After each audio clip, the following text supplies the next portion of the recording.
சொல்கிறேன். அது சொன்ன உடனே இந்த நம்பிக்கை நல்லா விளங்கிடும். அதில் நம்பிக்கையை குறித்த 4 காரியங்களை பார்க்கலாம். இந்த நம்பிக்கையை குறித்த இந்த பெஸ்ட்டு வேத வசனத்தில் ஒரு தலை சிறந்த ஒரு உதாரணம்.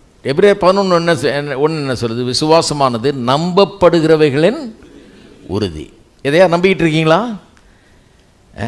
விசுவாசம் நம்பிக்கையில் ஆரம்பிக்குது. நம்பிக்கை தான் பின்னால் உறுதியாக மாறுது. உறுதியாக மாறினோன்னா அது விசுவாசமாக ஆயிடுகிறது இல்லையா? அப்போ நம்பப்படுகிறவைகள்னு இருக்குது. நான் நம்பிக்கிட்டு இருக்கிறேன், சில காரியங்களை நம்பிக்கொண்டிருக்கிறேன். நம்பிக்கையில் தான் ஆரம்பிக்குது, பிறகு தான் அது நிச்சயமாக மாறுகிறது. அதன் பிறகு நிச்சயமாக வாழ்க்கையில் சேருகிறது. இந்த நம்பிக்கை எப்படி வேலை செய்கிறதுங்கிறத பற்றி ஒரு அற்புதமான உதாரணம் எரேமியா புஸ்தகத்திலே நமக்கு இருக்கிறது. அதில் சில பகுதியில் நான் வாசிக்க போகிறேன்.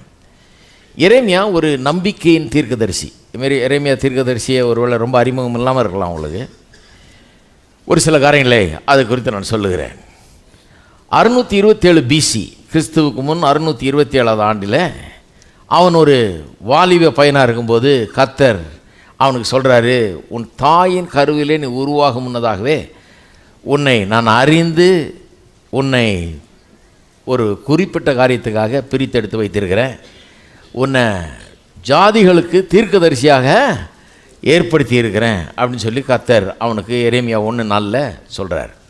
பிறகு அவன் தீர்க்கதரிசி ஆகிறான்.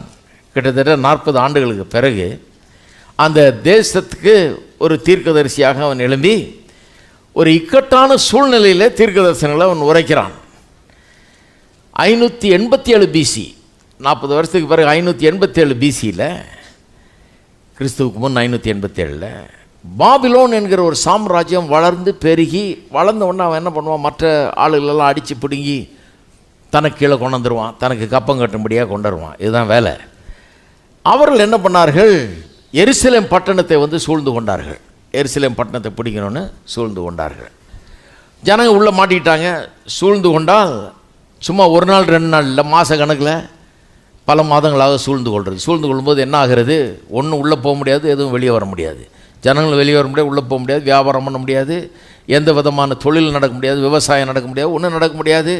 அச்சுறுத்தல் சூழ்ந்துக்கிறாங்க.